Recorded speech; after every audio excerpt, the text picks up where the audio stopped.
Vamos a iniciar nuestra sesión del seminario universitario de la cuestión social.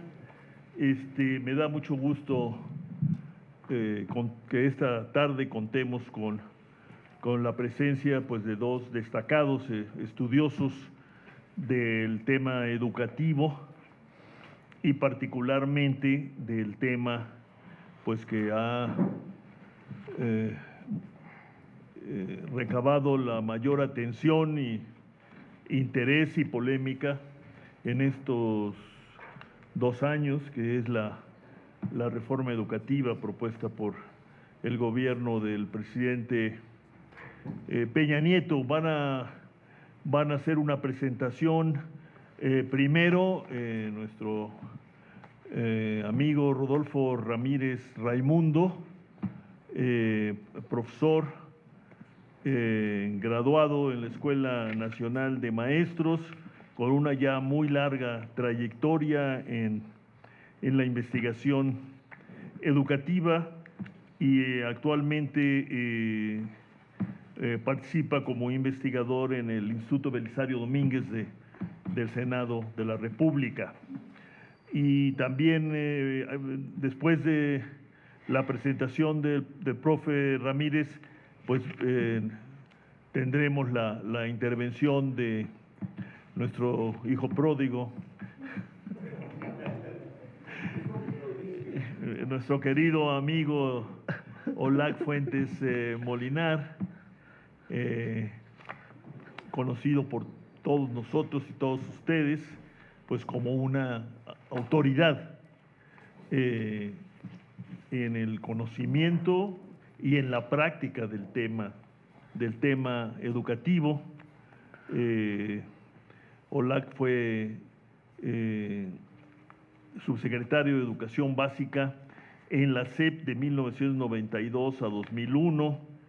Ha sido profesor del Departamento de Investigaciones Educativas del CINVESTAF, Centro de Investigación y de Estudios Avanzados del IPN, profesor de la UAM Azcapotzalco, desde luego su universidad de origen, la Autónoma de Chihuahua, la de Tamaulipas y nuestra propia universidad, y ha sido, pues como saben ustedes, colega nuestro, investigador en el Programa Universitario de Estudios del Desarrollo.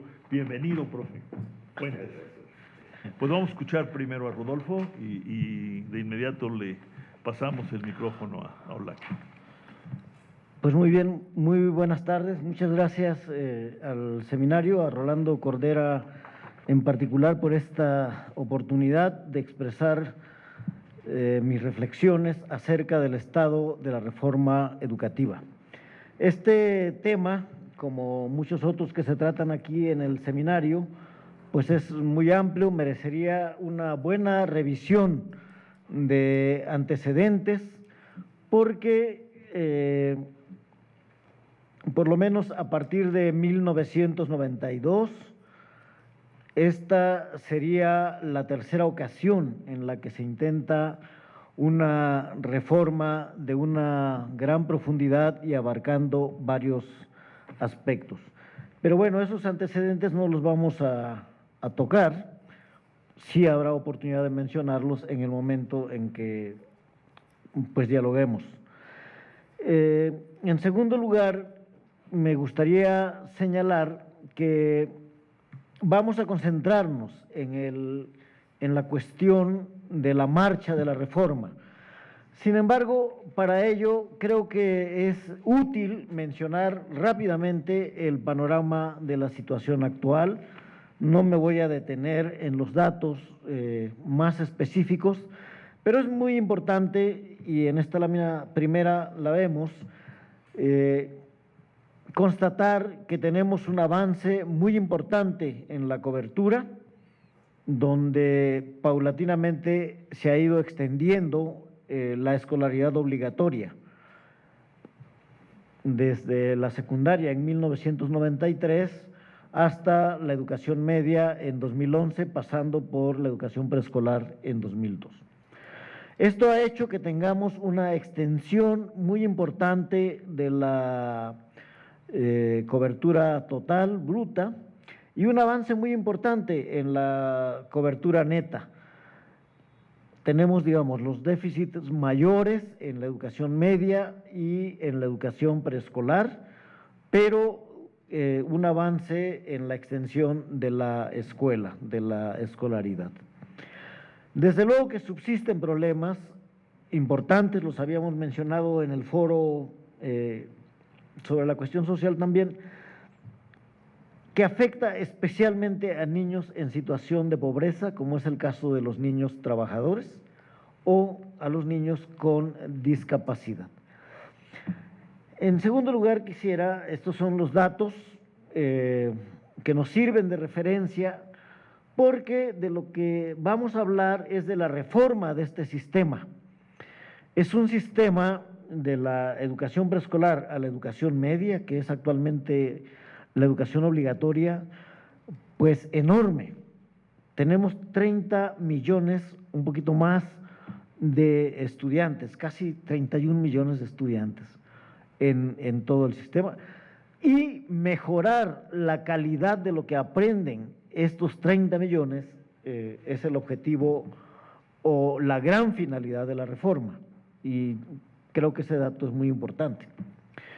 Pero el trabajo para que estos estudiantes logren esos aprendizajes lo realizan pues más de 1,5 millones de profesores. Y si la reforma quiere mejorar la calidad, lo que tiene que hacer es cambiar la práctica educativa, entre otras cosas, de estos profesores. Pero sin duda se trata de una gran masa heterogénea, ¿no?, con muy diversas formaciones de distintas épocas, no necesariamente todos con formación pedagógica, como es el caso de los profesores de educación secundaria y de educación media, y en media prácticamente la totalidad.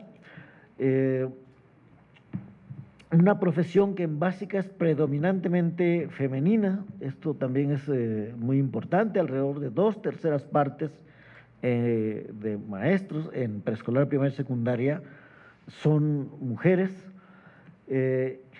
y todo este trabajo se realiza en cerca de 250,000 escuelas. A veces la escuela puede estar en un mismo edificio escolar, 2 escuelas, el turno matutino y el vespertino son 2, para que no son 245,000 edificios, pero estas escuelas también tienen una gran heterogeneidad, desde las escuelas multigrado, que tienen alrededor de 28 estudiantes, donde se imparten 3 grados o 6, hasta pues las escuelas de educación media que ustedes conocen. México creo que tiene una de las más grandes de América Latina, que es la prepa número 5, ¿no? Pero este es el gran sistema de educación que se pretende o que la reforma pretendió reformar. Hay problemas, no voy a explicar mucho más, persisten problemas de deserción, especialmente concentrados en la educación secundaria y en la educación media. Allí representamos cómo ha ido disminuyendo la deserción desde 1990 a 2015-2016.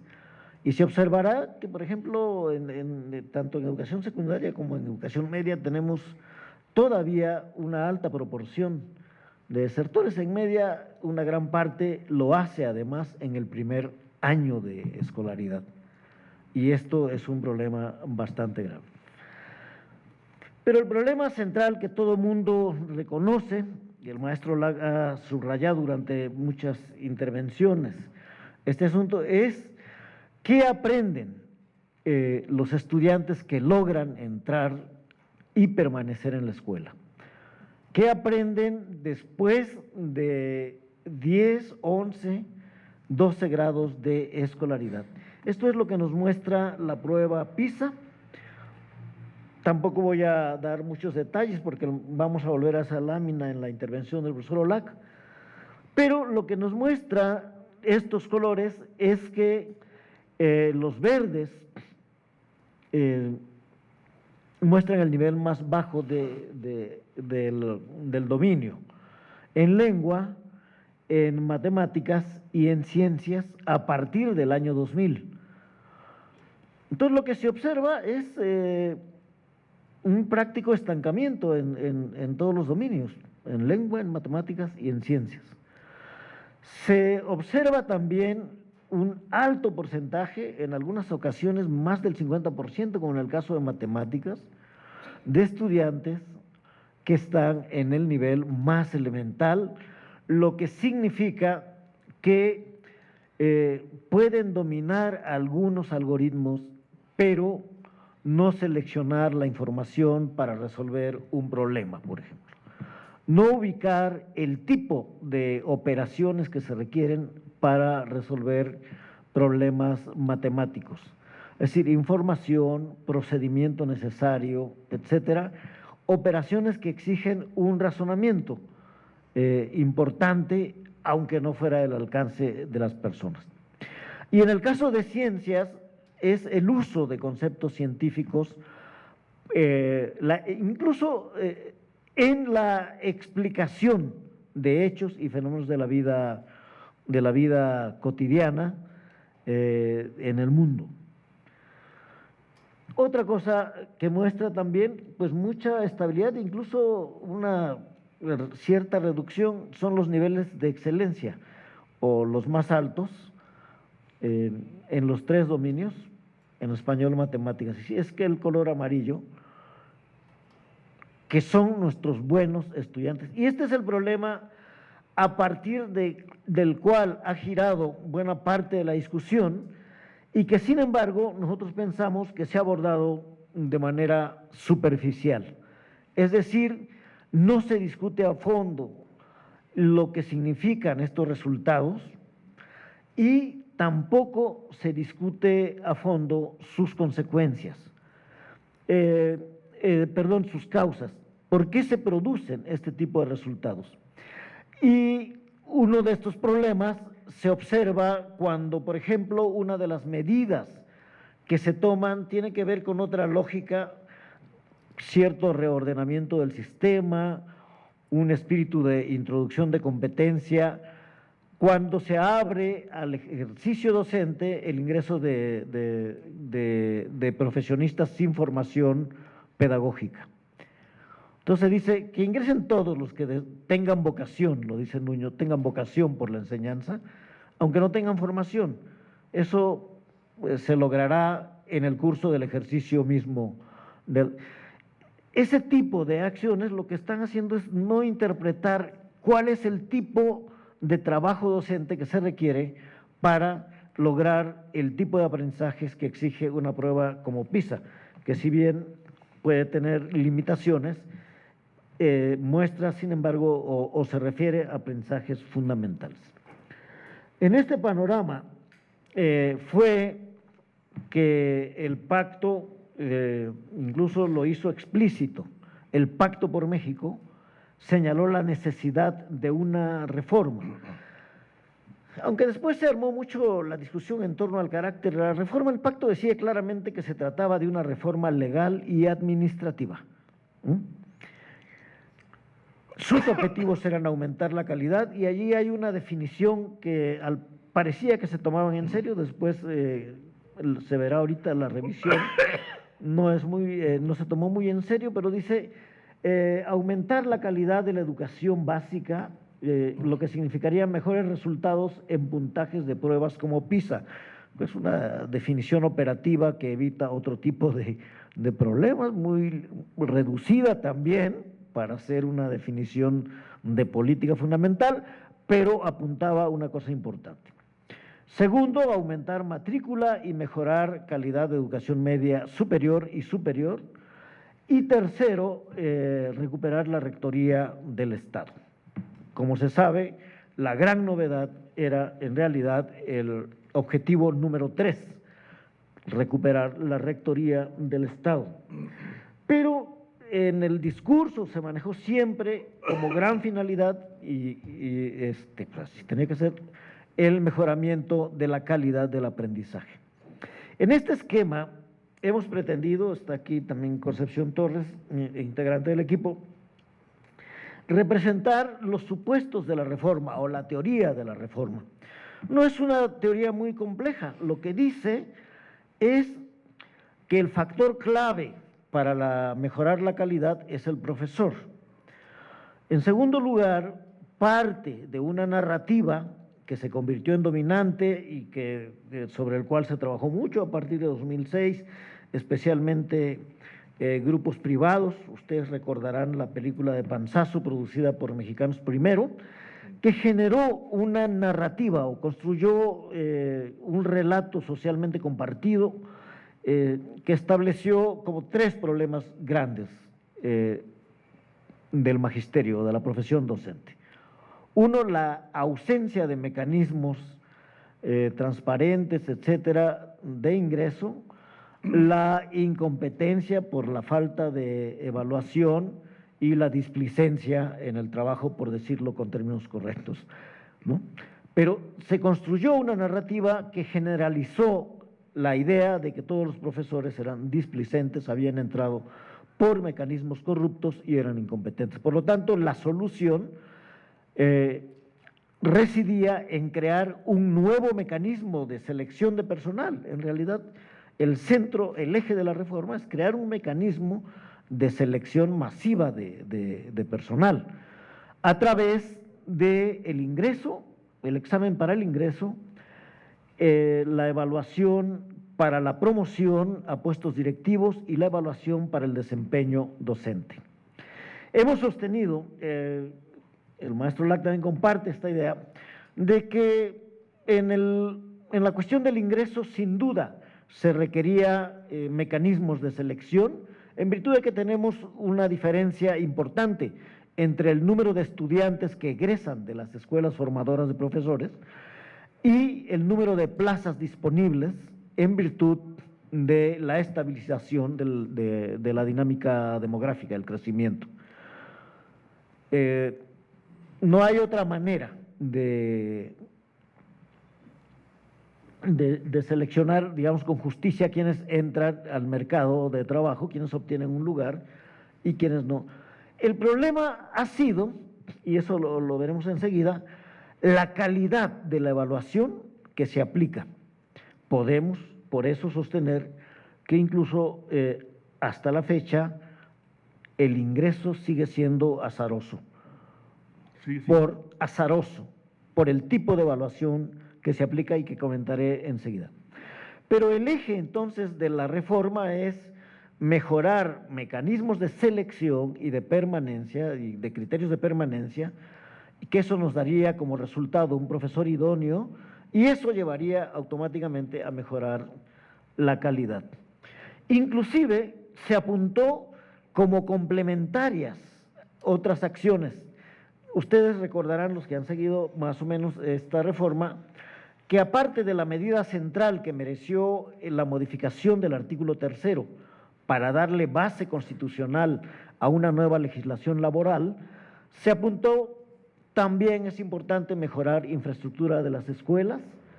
En su caso, se mejorarán programas de estudio y materiales educativos, etcétera. Es decir, la propuesta asumía que había una propuesta curricular en acción vigente que era razonable. Y se caracteriza también por una fe, lo podemos llamar, y así se le conoce en muchos en otros países, porque es todo un movimiento, una fe en la evaluación. De acuerdo con la propuesta de reforma, la evaluación nos daría un retrato fiel y una distinción de de estudiantes que pueden o no tener las capacidades para ejercer la docencia. Y estamos hablando de exámenes de ingreso pues, de lápiz y papel, particular. Ahora se hacen en pantalla, pero no estamos hablando de una evaluación en el propio ejercicio, ¿no? O en muestras, por lo menos, de desempeño. En segundo lugar, nos diría cuáles son las deficiencias de cada persona en términos de conocimientos y de capacidades para la enseñanza, de tal manera que se crearía un sofisticado sistema de formación para intervenir justo allí donde estén las deficiencias. Esto es, por eso hablo de fe en la evaluación. Tercero, nos diría quiénes son los profesores destacados. Es una evaluación masiva, externa, nacional, dirigida centralmente, y esos destacados merecerían, por eso yo hablo aquí de mecanismos de mercado, también es la fe en el estímulo salarial, y que se convertirían en motor para la calidad.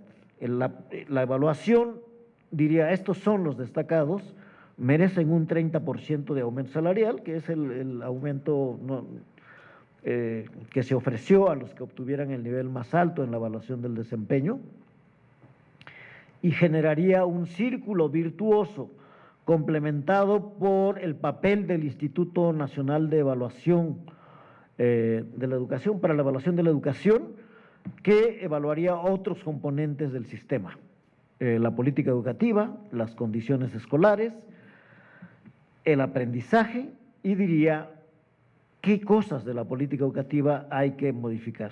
Esto creo que es la teoría de la reforma. Implicó una ruptura muy importante con las tradiciones corporativas. Yo creo que eso también hay que señalarlo. Fue un gobierno del PRI, digamos, el que decidió iniciar esta reforma, que lo enfrentaba a la tradición corporativa, donde se había extendido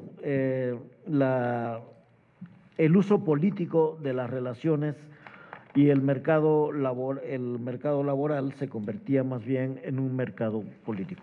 Entonces, ¿qué ha pasado? Nosotros decimos que para análisis había que pensar en esto, porque hay demasiados anuncios. Nos decía ayer Enrique Provencio, demasiadas notas en la prensa y en los medios, mucha publicidad. Pero ¿qué es realmente la reforma? Pues creo que no falla su nombre original, que es legal y administrativa. Eso no le quita importancia. Yo creo que decir, no es peyorativa esa afirmación, según yo lo digo, pero buscaba, en primer lugar, establecer un régimen laboral específico distinto para el magisterio al resto de los trabajadores del Estado. Ese es el cambio fundamental, donde todo movimiento laboral está sujeto a la evaluación, lo que demanda también capacidades técnicas de evaluación institucionales que no tenemos todavía. A eso se conoce como el servicio profesional docente.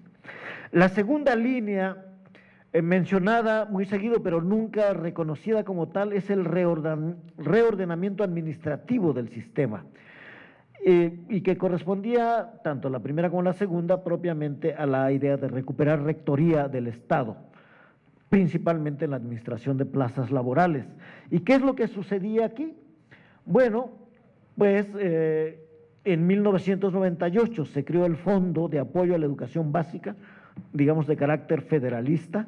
Ya los estados no negociaban directamente con la SEP, sino estaba planteado con una fórmula técnica la distribución de los recursos.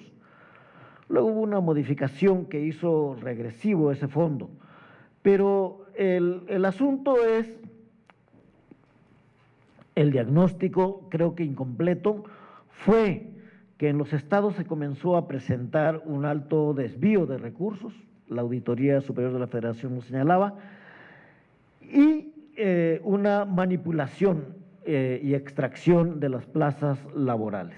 Por lo tanto, se imponía el reordenamiento administrativo del sistema, y ahí se optó por la centralización o recentralización de la administración.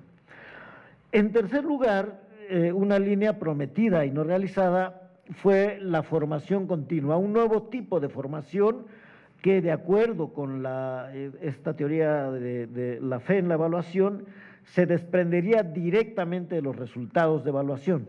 Esto no lo había mencionado, tocaba aquí. Aquel profesor que obtiene un nivel de desempeño calificado como insuficiente tendría incluso un tutor para mejorar. El que obtuviera suficiente tendría una oferta de cursos que dirían: a usted le falló la enseñanza de problemas matemáticos, entonces vamos a trabajar en eso. Pero la evaluación no ha podido responder, digamos, a esa exigencia y promesa. En tercero, el mejoramiento de la infraestructura escolar y la autonomía de gestión. La autonomía de gestión provocó una reacción muy fuerte de crítica, especialmente de la Coordinadora Nacional de Trabajadores de la Educación, porque decían que suponía la privatización de la educación pública. Sin embargo, ustedes lo saben muy bien, la autonomía de gestión implica la capacidad de una unidad para manejar recursos. Entonces, tras la autonomía de gestión estaba la promesa, y está escrita en la Ley General de Educación, de otorgar un presupuesto propio para las escuelas, cuestión que hasta el momento pues no se ha realizado y fue objeto de nueva promesa cuando presentaron lo que llaman el nuevo modelo educativo en el mes de marzo. Y el último componente, la evaluación de procesos del aprendizaje, del sistema y de la política. Todo eso haría el Instituto Nacional de Evaluación, incluyendo la evaluación del desempeño docente. En estas líneas de acción, lo que se observa es, realmente nunca se ha dicho explícitamente o explicado por qué, pero la idea era reformar el sistema. Me parece un objetivo muy importante. Sin embargo, se planteó, digamos, sin un sentido claro de para qué reformar el sistema, hacia dónde deberíamos dirigir la energía de los profesionales que trabajan en él, cuál sería la finalidad sustantiva. ¿Por qué? Porque tuvo tres grandes ausencias no planteadas en el discurso inicial de Enrique Peña Nieto, en la iniciativa, ni en el propio pacto. Bueno, por lo menos no consumado en la reforma. Lo primero fue la ausencia de una propuesta pedagógica. Es decir, se asumía que lo que estaba bien, cuando en realidad teníamos un currículo, el 2011, bastante inconsistente, repleto de temas irrelevantes, una gran cantidad, y sobre todo muy desarticulado, donde convivían distintas perspectivas pedagógicas. Pero es muy importante esta ausencia porque la evaluación del desempeño docente no podía tener otro referente que el currículo existente. Y si no hubo una nueva propuesta pedagógica, tenemos un problema de origen, problema que sería señalado posteriormente. La segunda ausencia importante fue la formación inicial de profesores, que puede ser la solución de fondo y que sin embargo,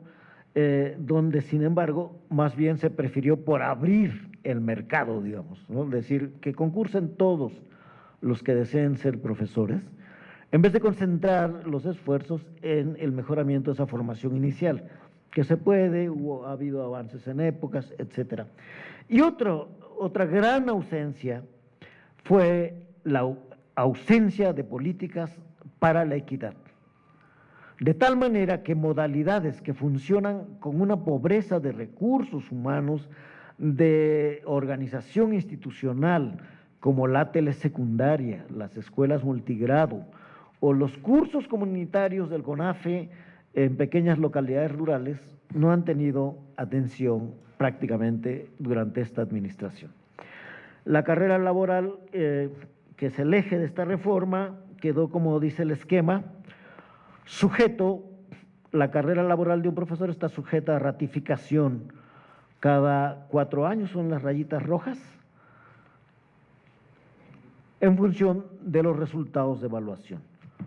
Al ingreso tendrían un periodo de inducción, donde la reforma hizo una promesa muy importante, que era tutoría en los 2 años de inicio, de tal manera que la socialización laboral inicial donde se forma el repertorio pedagógico, el estilo de enseñanza de un profesor, estuviera acompañado. Y ese periodo sería muy importante, pero eso no se ha cumplido, no se ha podido ofrecer tutoría realmente al nuevo ingreso. Es decir, las medidas positivas no se han cumplido porque gran parte de la energía se concentró en el remolino de la evaluación, una tarea que rebasó el dispositivo que tenía la Secretaría de Educación Pública y el que pudo construir el Instituto Nacional para la Evaluación de la Educación en unos cuantos meses. De tal manera que se presentó una diferencia muy grande, muy importante, entre lo que dice la ley que se debe evaluar, que incluye, entre otras cosas, las prácticas pedagógicas, las prácticas educativas, y el dispositivo que terminó de construirse, que tuvo que ser una evaluación no in situ, sino a control remoto. Es decir, desde la Ciudad de México se han evaluado, y ustedes pueden observar ahí, alrededor, actualmente 128,000 profesores de educación básica, en el desempeño, 76,000, un poquito más, han concursado para la promoción, y más de 300,000 jóvenes han concursado para ingresar a la formación docente.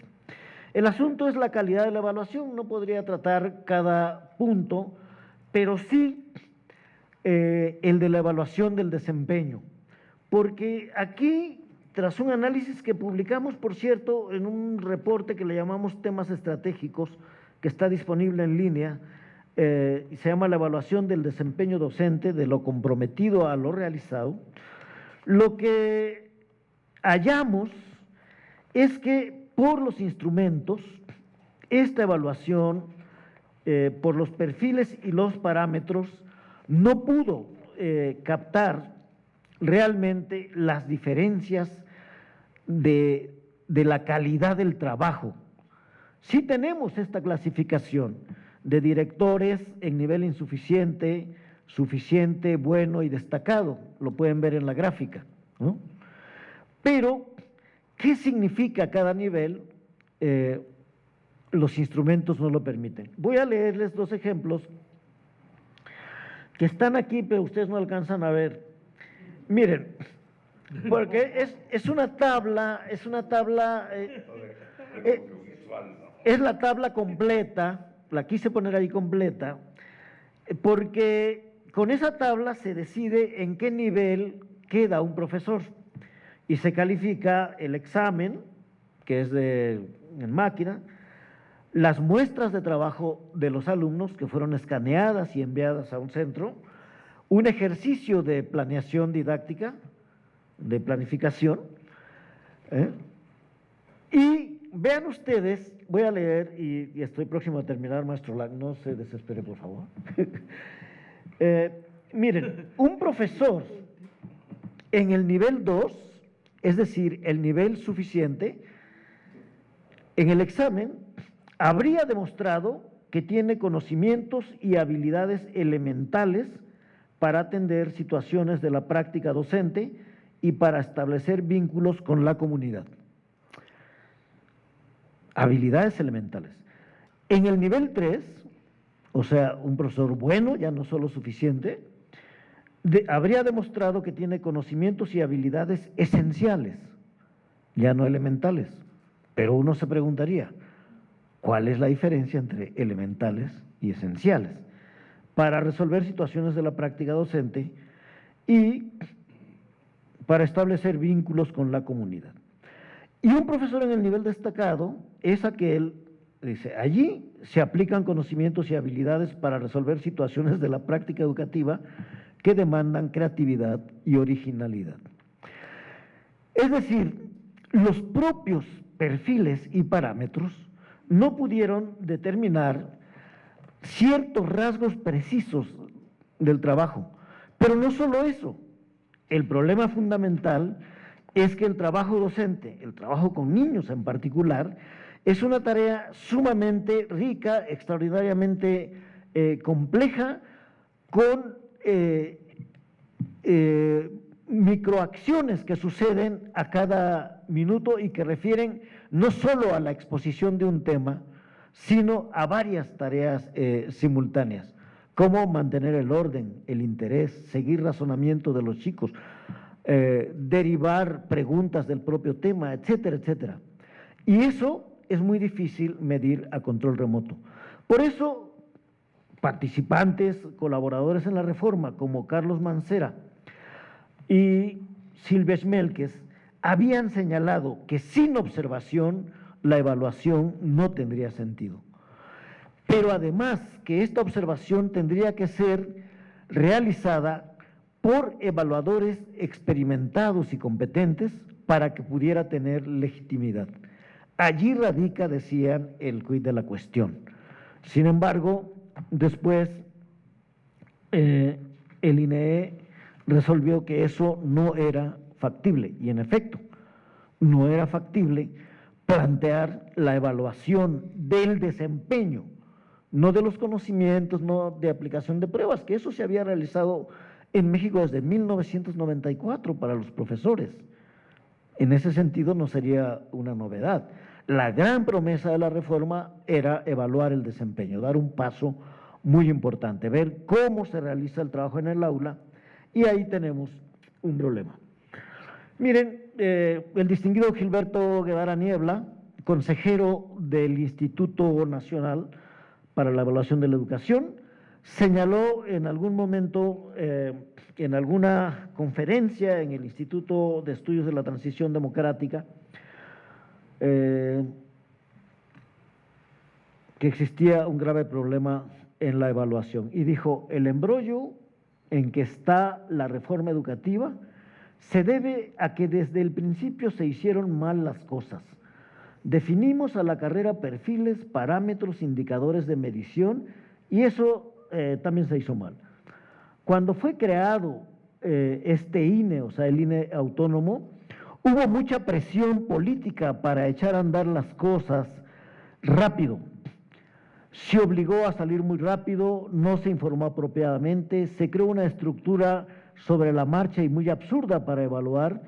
Además, para dirigir el proyecto más importante de la reforma educativa, se puso al frente a un administrador que es muy bueno para ver números, mover plazas, pero nada más. En fin, la evaluación se encargó al Ceneval, dice que el Ceneval también lo hizo de manera urgente, mal, y que por lo tanto esta evaluación aplicada a más de 100,000 profesores estuvo plagada de errores, pifias en los procesos, en el trato humano hacia los profesores. Hubo evaluadores que exageraron y trataron mal a los maestros, hubo problemas de logística graves, etcétera. Pero no solo, bueno, Gilberto reconoció eso en una reunión más o menos cerrada, pero la evaluación de Oreal, de UNESCO, señaló problemas similares. Destacan dos. Uno, que los instrumentos de evaluación no fueron sometidos a prueba de campo. Y esto es un problema gravísimo. Por lo tanto, se optó por que los instrumentos aplicados fueran muy largos para que allí mismo se sometieran a prueba, dicen ellos, los reactivos. Eso no puede ser. Es una grave irresponsabilidad. Hay un problema, entonces, que se deriva